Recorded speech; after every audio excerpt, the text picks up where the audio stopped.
Hi everyone, this is Sasha here, and today we're going to be talking about books. I'm going to start off this with the normal, fare.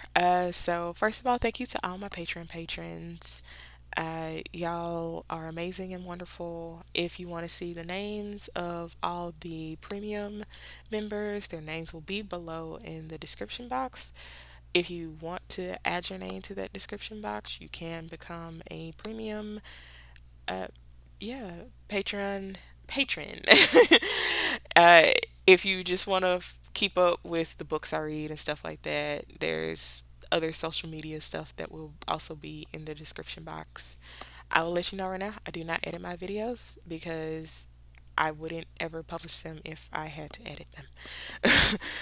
uh, yeah, so I think this podcast is for mature audiences only. Uh, I do talk about politics. I do talk about drugs and alcohol because that is involved in some of the books that I read. Uh, yeah, this is for mature audiences. So, with all that said, let's get into it. So, today I want to talk about banned books. I am reading a book called Banned Books. I know, right? Riveting title. So this was it's the full title is Banned Books, the world's most controversial books, past and present. It is done by or DK, and it doesn't really credit like one person to doing this. So but anyway, I first cracked open this book a while ago, and this is my personal book. This is not a library book. And I went through and I just circled all the books that I have already read. I just to let you know, I've read a ton of books, but I didn't start keeping track of my books until 2019. So anything that hasn't been read, anything that I read prior, there we go, anything that I read prior to 2019 does not count, and I would have to reread in order for it to count. But since 2019, um, there's been quite a few books that is in this book that I have actually read. The book is broken down into years, into like chunks of um, centuries and year time periods, basically. So we have pre 1900s, then we have the 19th century, between the wars, the post war years, the late 20th century, and lastly, the 21st century. So those are the books those are the chunks that the books fall under. Um, as of 2019, I haven't read anything in the pre 19th hundreds, 1900s, the 19th century. So mine start with Between the Wars. I have read Their Eyes Were Watching God, The Diary of a Young Girl, which is Anne Frank's diary, Fahrenheit 451, The Color Purple, The Handmaid's Tale, The Hate You Give. Those are the six books that I have read that is within this book. Now there are a lot of other books that I have read back in high school, like Frankenstein. Um, let's see here, As I Lay Dying, Brave New World, The Grapes of Wrath, 1984. Let's see here. Um, I Know Why the Cage Bird Sings. I actually read that in middle school. And then Beloved, I read that in high school.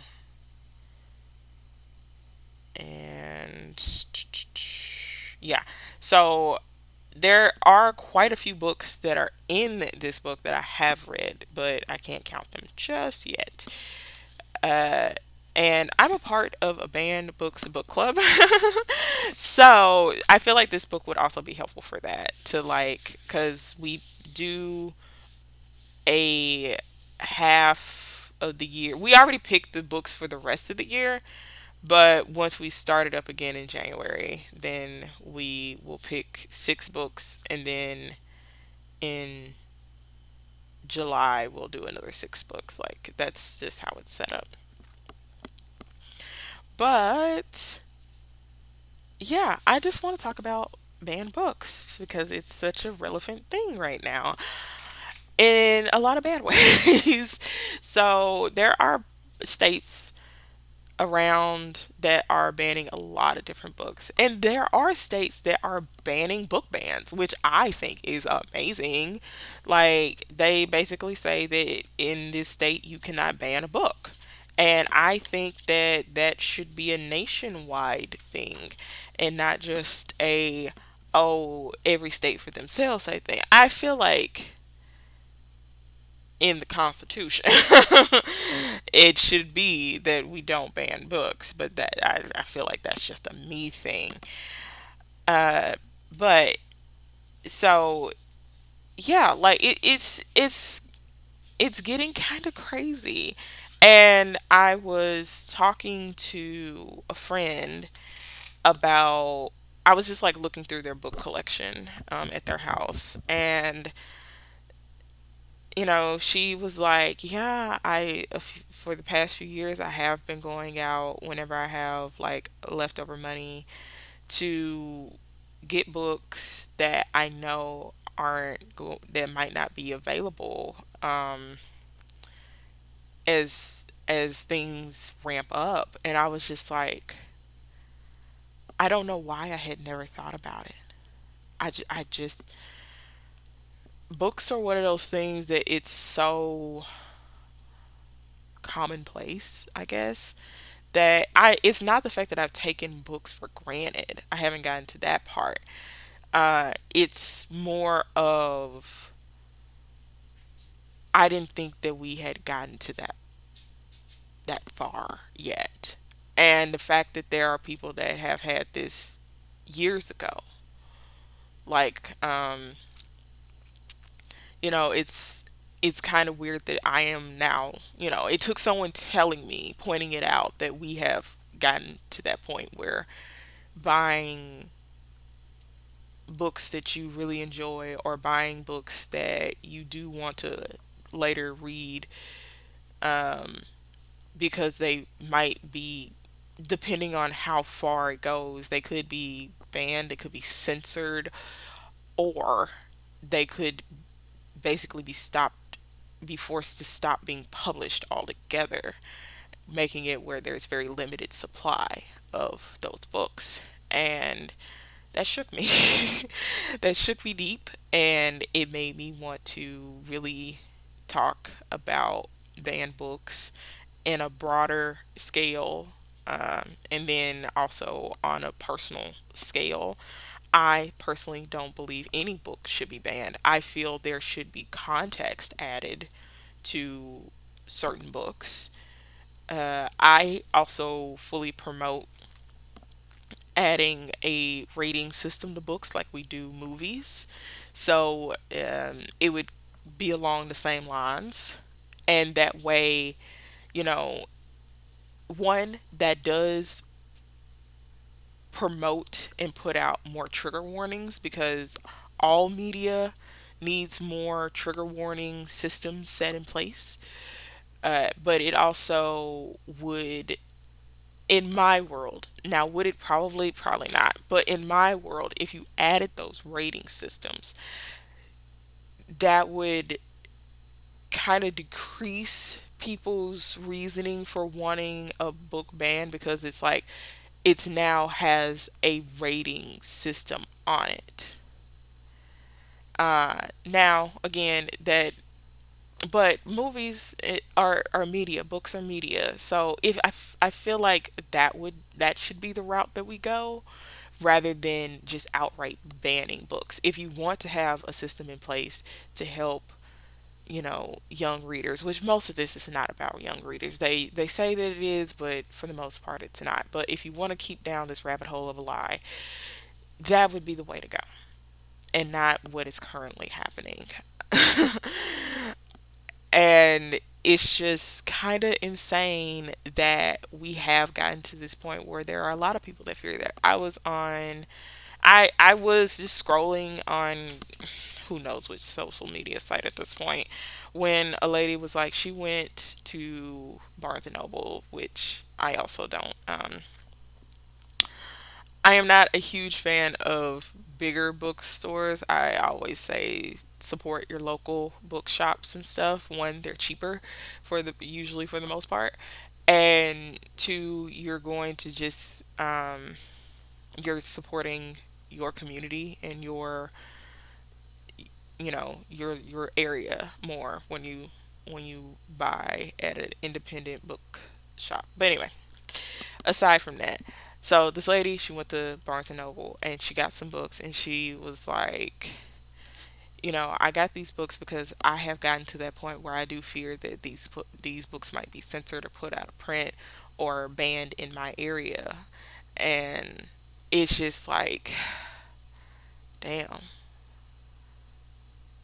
we really we're really living through multiple people are having this same thought process. And it's like, especially if you live in places where they are banning books left and right. It's not just Florida. A lot of people, as soon as they hear book ban, they think of Florida. It's not just Florida. It's a lot of states. It's a lot of states that are putting bans on certain books. And to be fair, it's not like the entire state. Usually, it's just a school district, um, or maybe even just one school, not even a whole district, just one school, one library. But that one adds up. That one school district, that one library, that one adds up. And you know, the Comstock laws, which are cited a lot in the banned books book that I was just telling y'all that I'm reading, it is quoted a lot because that was the law that was used here in the States to ban a lot of books. You couldn't mail or receive certain kind of information, no matter what form of the media it was, whether it was magazine, book.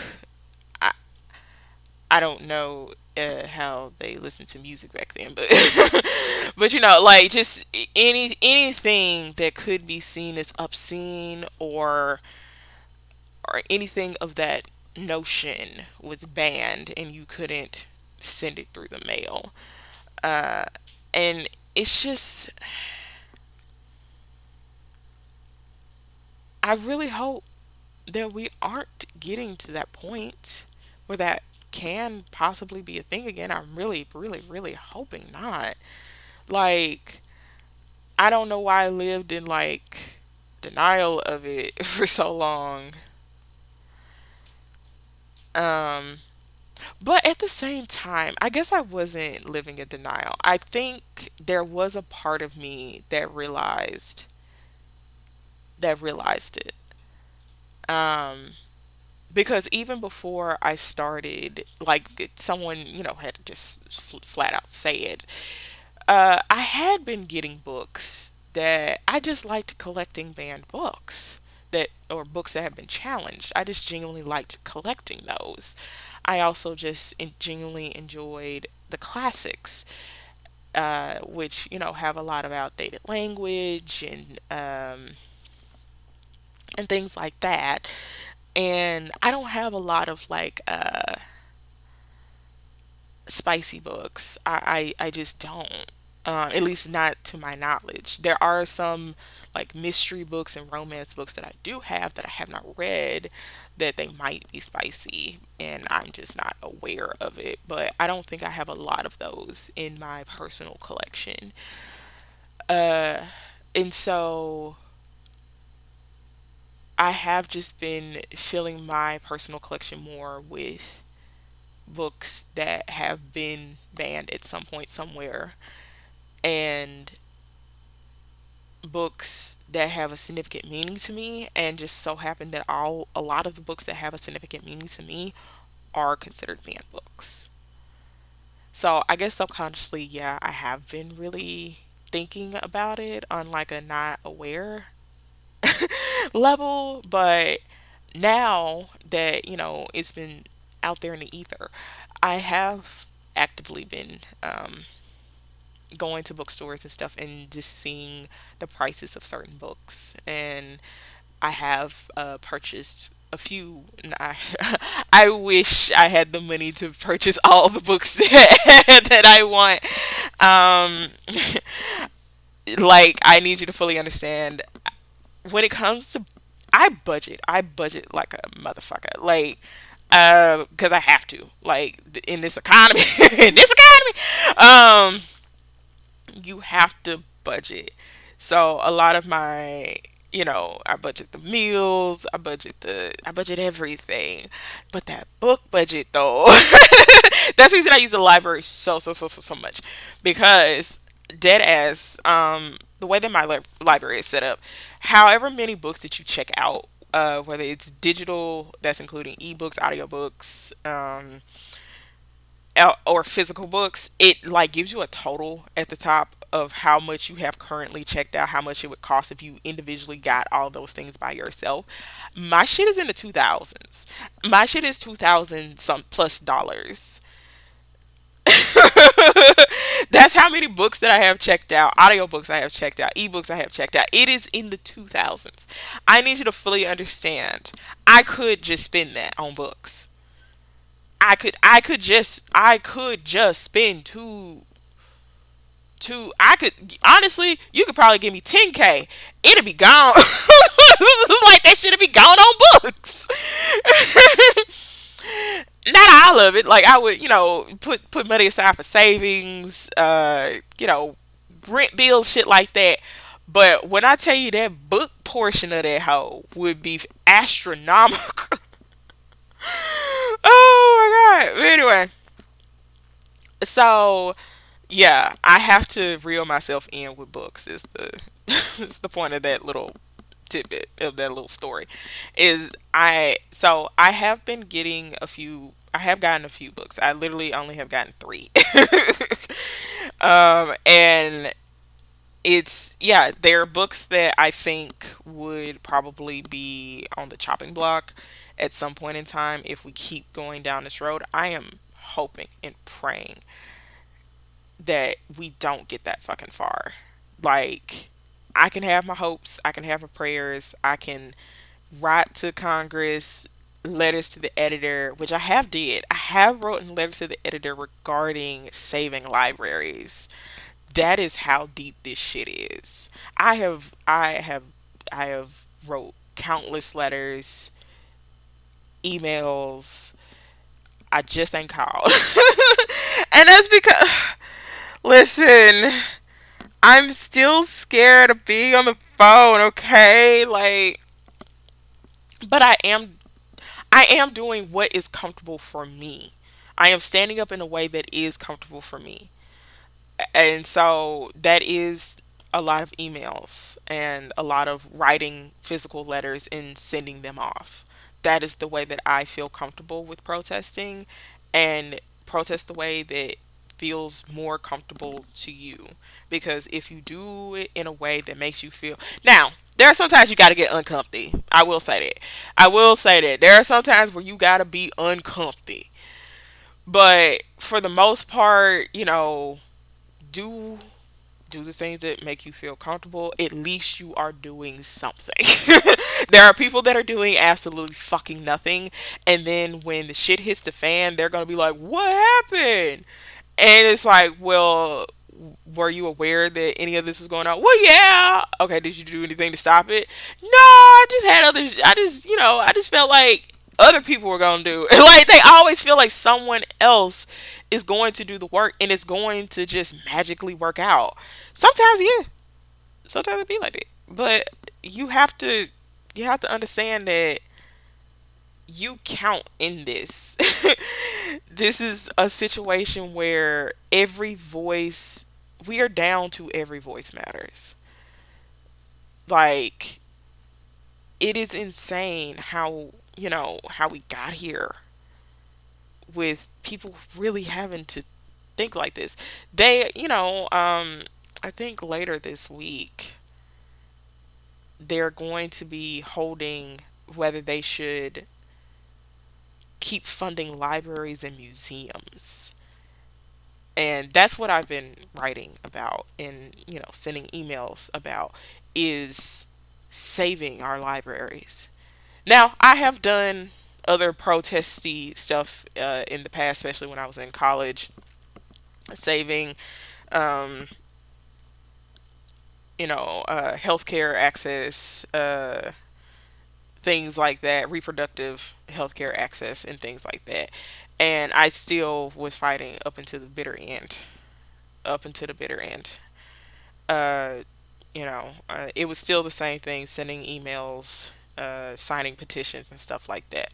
But I can say that I fought to the bitter fucking end about reproductive health care in this fucking country. And I am going to fight to the bitter end regarding libraries in this fucking country. I am going to fight to the bitter, bitter end to keep children out of, like, working. You need to be in school. You don't need to be in nobody's shop. Um, I understand high schoolers, that's like a rite of passage in this weird ass country. But for anyone that is like middle school or less, why the fuck would they be at somebody's job? Please explain to me why they should be at somebody's job. They shouldn't. They should be at school getting a free lunch because they have to go to school. Like, I am for that is who I am. Like, free lunch for kids. They shouldn't be working, until they are 16. Then yeah, you can have a little permit to work, but no working late. You have school to focus on. Saving libraries. Libraries are cornerstones to every single community, no matter if you know it or not, no matter if you have a library card or not. It is doing the work that so many other places are not doing in your community, that should be doing that work. But the fucking public library is the one that's doing it. And God bless them. You want some free seeds? Library. You want a place to escape the fucking heat? Library. Free bathroom? Library. You know how many places? So, coming from the South and then moving out here to California and realizing that there are almost no public fucking bathrooms was one of the most culture shock shit that I had ever experienced in my fucking life. But you know the places that a public fucking library has bathrooms. A private library too. I am a member of a few private libraries around the city, and they also offer. But a library is usually the thing there. um, yeah, no, this is insane. That they are trying to defund. They've already. I fought to the bitter end too about public broadcasting. I also was writing letters and petitions, all that shit. Yeah, it fucking hurts to get to just put in the work, and it just takes a few people that don't care to say nay or yes, depending on how they word the question in the different branches of fucking government. And it's just, all I can do is hope and pray that they don't take away the funding for libraries and museums. Because museums are also kind of super fucking important. Like, really important. They usually hold history, and we kind of need that so we don't keep repeating it. The museums offer programs for kids during the summer so they badass is not out here destroying the world or hurting themselves, getting in trouble. Libraries also offer a respite for children, summer programs. Sometimes them bitches is free. But also it's just a place for your child to go even if you're at work, cuz at least out this way libraries close a little later. So about time that you get off, you can pick up your child from the library. You know that they haven't been out doing nothing crazy because all they've been doing is sitting at that damn computer playing whatever game that is currently popular, and they're not at home doing something stupid. They also give out free food at libraries for children 18 and under. They do it every single weekday. God damn it, if I could personally fund it, I would have them do it on Saturdays too, because they close Sunday and Monday.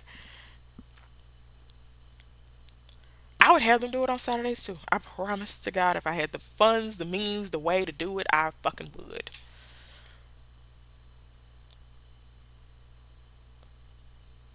Public broadcasting is so fucking important.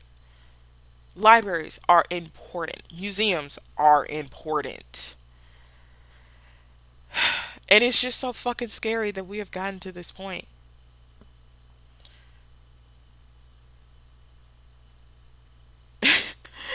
Like, I just, I don't know. I feel lost and confused, betrayed, even. I also feel sad, upset, hurt.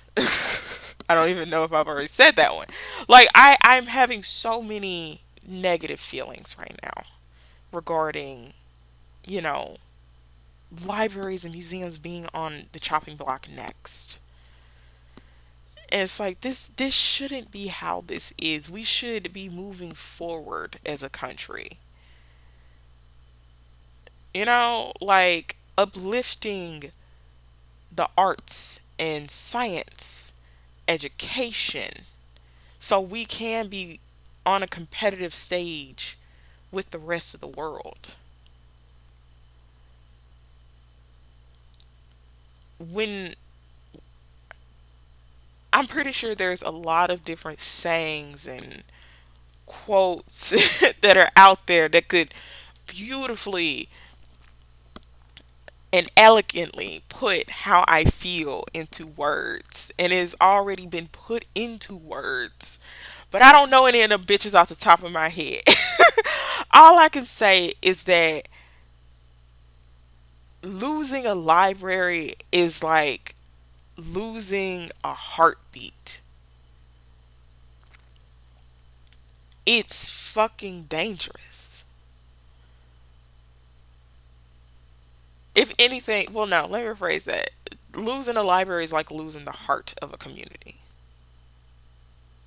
It's deadly because you'll, and I will say, I back home in Mississippi, the library that I used to go to, they had to shut it down because it was infested with mold. The downtown library also had a mold problem. I don't know if they ever, fixed that issue.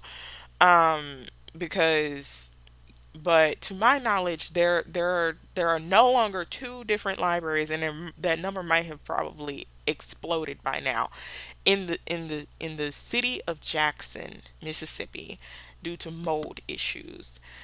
And those libraries were so important.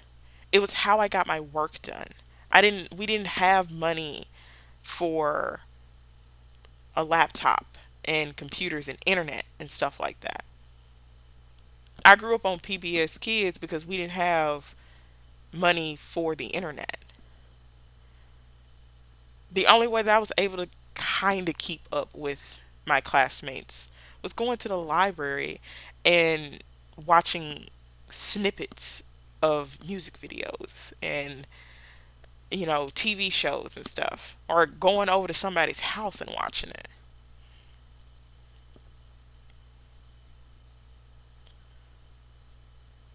Like,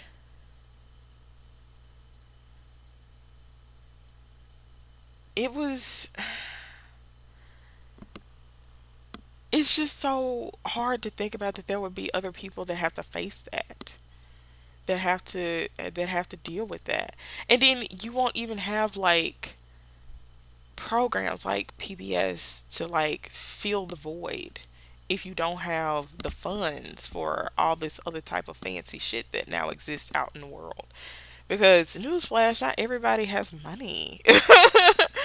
like yeah, you have, your kids to feed and shit like that.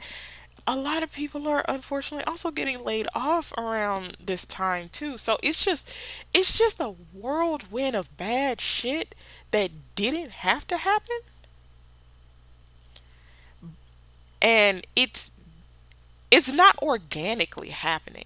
There are some stuff where it's just like, you know, it organically fucked up.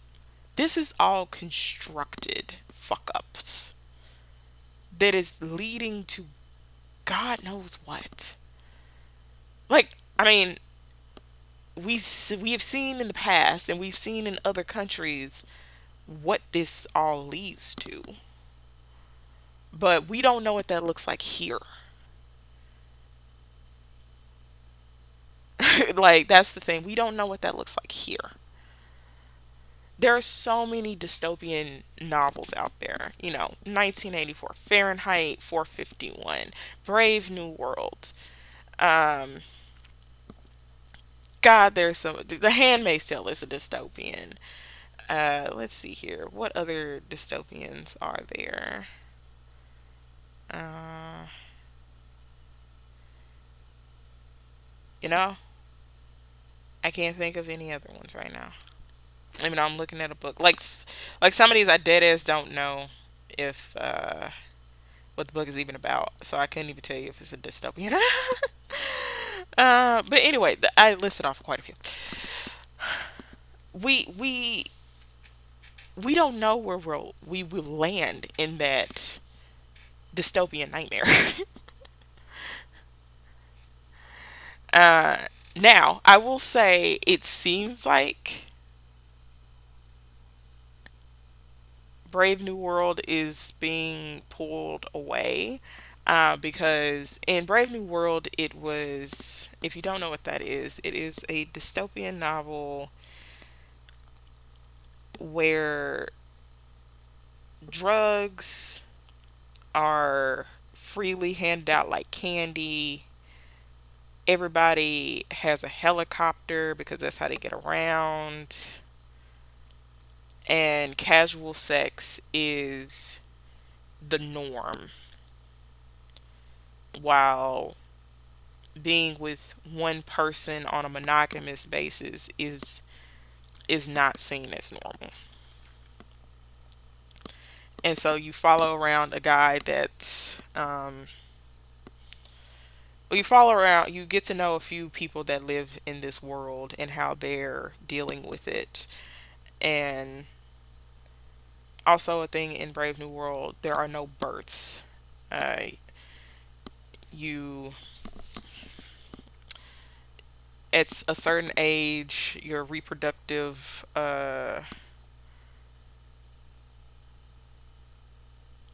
not part of your reproductive system is either removed or you're born. No, you're not born sterile.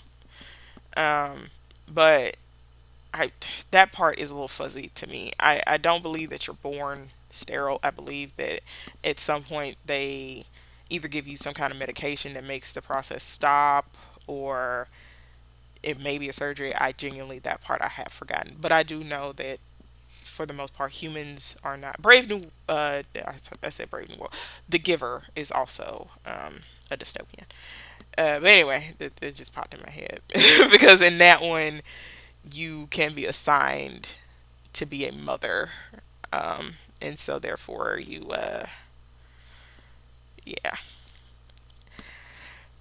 it's kind of like The Handmaid's Tale in a way, but because it is like bestowed on you, like you don't get to choose that lifestyle. So that is kind of fucked up because they give that job to them kids young. Terrifying. Anyway, I now have to. I now made me realize something that's even more fucked up than what I previously thought was already fucked up. Good job, brain. But anyway, so that is yeah, helicopters, free drugs, no births, casual sex is Brave New World. And this dude is like, I don't like this shit. I don't like this shit. I want to see the other side. Now, there are communities of people that do still live life in a very normal way. Well, I guess traditional way it would be a better phrase of that because it's like what is considered normal anyway. So in a more traditional, so he goes and he sees how the traditional way is, and shenanigans and hijinks ensue. That's the best way I can describe it. Shenanigans and hijinks ensue from there. It is not a necessarily funny story. It's very deep and uh, um, I guess dry. Yeah, it's very dry of a text, but I genuinely enjoyed it. Now I am one for dry entertainment. I will say that. So I could be a little bit biased on that. I know my taste in stuff, and I do like dry humor, dry text, and even like dry movies and TV shows, stuff like that. So just forewarning, I just could be the eyeball out. But yeah, I feel like we can take Brave New World off of the table because that sounds a little bit better than the rest of them. It's like free drugs, fuck yeah. And they don't want that. They don't. They're trying to take away your drugs, if anything. And it's like don't. I feel like that's the thing that's really gonna wake way more people. Not the books, not PBS Kids, not your fucking reproductive health, but your drugs. They come for that. Oh shit, you finna see, you finna see some fucking riots. I guess. I'm not condoning rioting. You do you. I'm just not condoning it. I personally don't think any kind of violence is the right answer. But it is also a situation of I get how people can be so upset that they do think that seems like the only alternative. Like I will say that. Like I do not condone violence, but those that do do violence when it comes at protests and stuff like that. Depending, now let me say that, depending. Like I don't condone, but I understand. But yeah, so it's like we're still living through this, and we need to figure out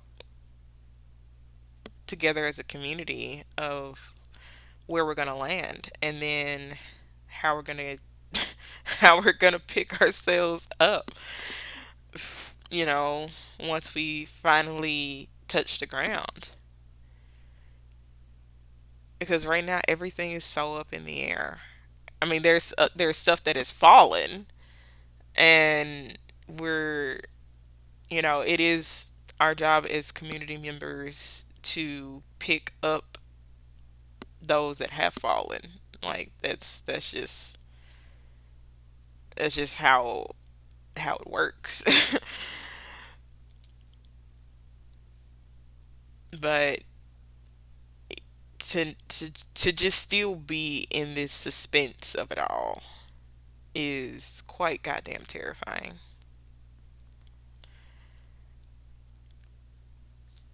Yeah, no. There have been quite a few books in the history that have been banned or challenged. And this book seems to just focus on, I'm not sure what why they chose these books, because the book of a list, like a full complete list of like banned books, I couldn't tell you how long that bitch would even remotely be. I don't know if there's someone that has done that. I would very much love to see that if somebody has. If somebody has comprised a list of like, and I know that the American Library Association, uh, along with a few other groups, they have put lists together, but they typically like to separate those lists out by year or by like theme or something like that. And I don't know if on one of those platforms that they have like a complete list that says where this book has been challenged, if it where it has been banned, challenged, when this happened. Like I feel like that list does exist. I just don't know where it is, but I would love to see it, like how long it is. Like that's the part. Like I just want to see like how long this list is and like what else is on it, because in this particular book, so in the pre 1900s we have uh the oh come on. I gotta uh we have a few things like the Canterbury Tales, which I have read a few excerpts from the Canterbury Tales. The Response, and we have uh 120 Days of Sodom. So, in reading this book, which I am very glad that I have read this book, because a I actually have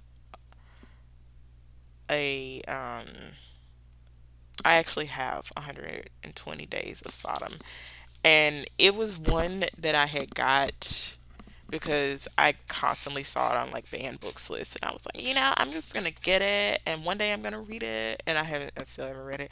This was back in college, when in like my probably close to my freshman year of college, where I was just like, I'm gonna get this book because like they're telling me I can't read it. um, and I did not know what the book was about. I thought in my head, and this is such a fun little thing, when it comes to like classics, and how until you read it, you actually figure out you don't know shit about this book. Like, classics are one of those things where everybody thinks they know, and they don't. They don't. I'm so and this is not me like just from a personal experience. This is me talking to so many other readers, other people that love reading classics just as much as I do, other people that just like to dabble in it.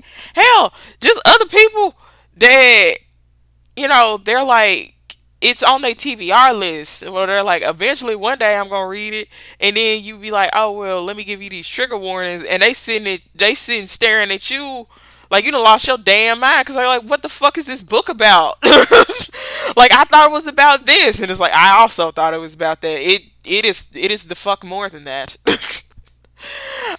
So 120 Days of Sodom is about these people that have. Okay, you know what? I'm just gonna read the little fucking insert, the blurb about this shit, because oh my god. Um. Okay, so the 120 Days of Sodom is what we're talking about. All right. The novel follows four men who torture, rape, and murder a group of children aged 12 to 15 over the course of 4 months. The 120 days of the title. That is what this book is the fuck about. Now, did you know that? Because I didn't know that. You probably knew that. Like, I'm gonna be honest, you probably knew. I didn't know.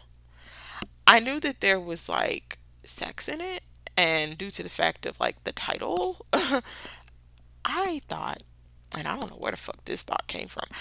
I thought that this was about someone in prison for 128 for 120 days, and it was about their prison experience,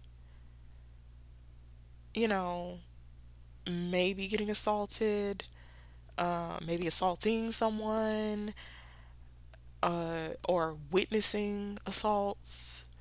Like, that's what the fuck I thought this book was about. I was very much the fuck wrong. Can't stress that part enough. Where I was very, very much wrong.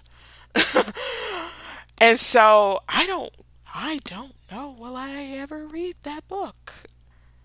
Because it's just like, oh, okay. Now, I will say I have gotten through the Lovely Bones. I have gotten through the Color Purple. You know, I can handle it. I am actively going to be reading Lolita. Like, it is a topic that I am not unfamiliar with in reading and in other ways on a personal level. Um, but I don't know, man. I think I just have to be in the right headspace. I think it is one that I will read. I just need to be in a really safe space when I read it. So I need to be around people that is going to be very kind, be very uplifting, be very generous with their time of me talking it out. Like, yeah. I will say that I need a good safety net and support system, emotional support system for that one, cuz I just didn't know. And then let's see here. Another one is that I didn't know anything about. Like, it's just kind of crazy how you just don't know until you just figure it out. Now, we read excerpts of the Canterbury Tales when I was in high school, and I I don't know. I just didn't know what the fuck the book was about. Like, in my head, I knew it was about some travelers, but I didn't know shit else. Like, because we were just reading excerpts, and so none of it really made sense. And I'm assuming we only read excerpts because, like, our school district probably banned the other parts of the book, I'm assuming. And so we could only read very specific parts. That's what I'm assuming. It just maybe my teacher just felt like it was the best way to do it. I don't know. But I mean, I could actually ask her. Like, I'm friends with her on Facebook. Like, I can actually ask her. But anyway, so let's see here. The Canterbury Tales presents a multi-layer portrayal of England in the medieval times. It features 31 pilgrims, a cross section of society, on a 4-day journey from London's Tabarad Inn to the shrine of St. Thomas Bracket and Canterbury Cathedral. Cathedral. Oh my God. In Canterbury Cathedral. Listen, hooked on phonics helped. God damn it. I figured it out. Figured out the damn word. But anyway, so that is what the Canterbury Tales is about. Now, the 31, that one is a woman. Uh, and she is the only woman that is on this pilgrimage. I do know that much. And yeah, it's just them just telling jokes to each other back and forth, just to kill time. And so there are parts of it that people don't like. And so therefore it was banned in a lot of different places. It uses a lot of crude humor. I will say that that is like one reason that a lot of people don't like it. Saying that it's not good. I haven't gotten far in this book. I just wanted to really just talk about like this with y'all because this is like a whole thing now. Like it's not just, a thing that my brain subconsciously is doing anymore. It's something that I have to actively, think about now. Like, and it's so scary. To just I was also a part of the bandwagon of people that when Kindle basically said that I'm trying to think of how to like word it, but basically you stop owning the rights to the books after a certain period of time. I want to say that that's basically what it is, even if you purchased it or not. Um, like even if you purchased it, you still kind of lose. But it was also the thing of them editing the books without your permission. So they could theoretically censor a book if someone in the government said that they wanted that book censored, that they could. So I was one of the people that went on and just got my ebook collection downloaded, and the version that I have is the version that I have. And so, I guess, yeah, I guess I have been kind of preparing for this in other ways that I really wasn't thinking about. And this is like so crazy that this is how far we've gotten in such a short period of time. I mean, yeah, it's past the middle of the year, but like, we still have several more months of this year, and we have years more of this presidency. Years. When every goddamn week feels like two fucking decades, we're all gonna be gray haired before this is out. like, like there's gonna be like teens that have been fighting a good fight and fighting alongside us, whose hair is as white as fucking snow because of how stressful this administration is so far, and we are not even a year into this bitch. Like this is insanity. But yeah, so I guess one of the questions I can ask y'all is, have y'all started prepping books? Um, if you have, like, what are you don't have to say what they are, but you can just say, like, the genre that are leaning more heavily on. Um, because when this, when I finally, it finally hit that I need to do this consciously, it was like, what do I lean into? Because we all are very limited on our funds. So it's like, what do I lean into? And for me, all these years I have been getting a lot of books that have representation of myself and my family. And so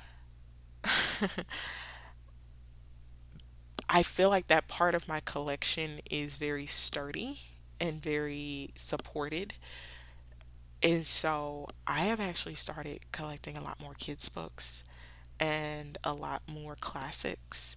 I didn't think that that's where I would have gone. Like if you had to ask me like 3 years ago, like, oh yeah, if hypothetically I would be like, oh, I would just get a lot of like Toni Morrison and uh, James Baldwin and all that kind of stuff.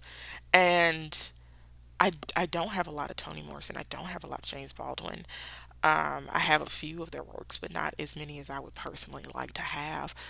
But for some strange reason, I am just focusing more on children's books and of classics. And a lot of those classics do include uh, classics that people don't think are classics because they are by people of color. And so and so I that's honestly where I've been going. I have been keeping my keeping it very diverse still, but it has just been very specifically children's books and classics. My friend seemed, when I was going through their collection, seemed to lean more heavily on um, certain facts based books. Yeah, they lean more into more nonfiction. Uh, then I am fully leaned into to fiction. And again, if you had asked me, I would have been like, "Oh yeah, it's gonna be nothing like non." No, I've started leaning heavily into fiction because I think this is one of those weird prepper kind of situations. If you don't know what that means, it's just like a word for people that like to prepare for certain kinds of disasters or there's no to that. They like to prepare for certain type of disasters, so they learn how to forage for food, build a fire from absolutely nothing, ways to build a shelter when you only have very limited supplies, how to it's one it's one guy that I really like watching his content. um he like does a bunch of snow shelters and stuff. He lives in Alaska and he's not native. I don't believe. But he lives in Alaska and he just basically shows himself living on the edge. Now, no, he has a wife and kids and like everything. Like he has like a full supportive family, and sometimes he brings his sons along for the ride. I personally, if I was a mama, I'd be like, "You finna have my child where?" Like, no. But it's also that other part of, I feel like I would go with them way more if my husband was like, yeah, I want to take the kids to go build a shelter out of snow and like how to do it properly and all sorts of type of stuff. And I'd be like, well, I guess I'm coming with you. I want my children to know this information. I also want to know this information, but I want to be there with my babies. Mama bear. So I don't have kids, so I know that I would be like a helicopter parent to the extreme where my children would probably fucking hate my ass. So that's the reason I'm happy I'm not a parent. I don't want to put that on nobody. Like I don't want to put that on no not a damn soul. Me just hovering around like, you okay? You okay? But yeah, so let me know in the comments like what y'all would, if you've already started, what would you start, where you started, and if you haven't, what are you now thinking about? And again, this is not to, I will say, this is not to like scare anyone or anything like that. This is just like a, we are seeing where things are going. It might not lead down that road, but it's best to be on the safe side than not to be on the safe side of making sure that you have a nice little ample amount of books in your personal collection that you enjoy, that you want to enjoy, that you might not be able to access in the future. Um, yeah. Like, yeah, it's full crazy lady energy, I will say that. But we done got so many things taken away. It ain't really crazy lady energy no more. This is just a fact of life that it could happen. There's a lot of stuff that we thought that was never going to fucking happen, and it done happened. And this is one of those where I personally, was like, that could never fucking happen here in the States. And it's like, girl, get with reality. Oh no, I have the hiccups. Well, that's gonna let me know that I need to hear this up. But anyway, yeah. I know this episode was kind of depressing, but it's an episode that needed to happen. And I will link a video to an Instagram post that tells more about what's going on with libraries and museums and everything. I hope y'all have a really great rest of your day and read on, y'all. Bye.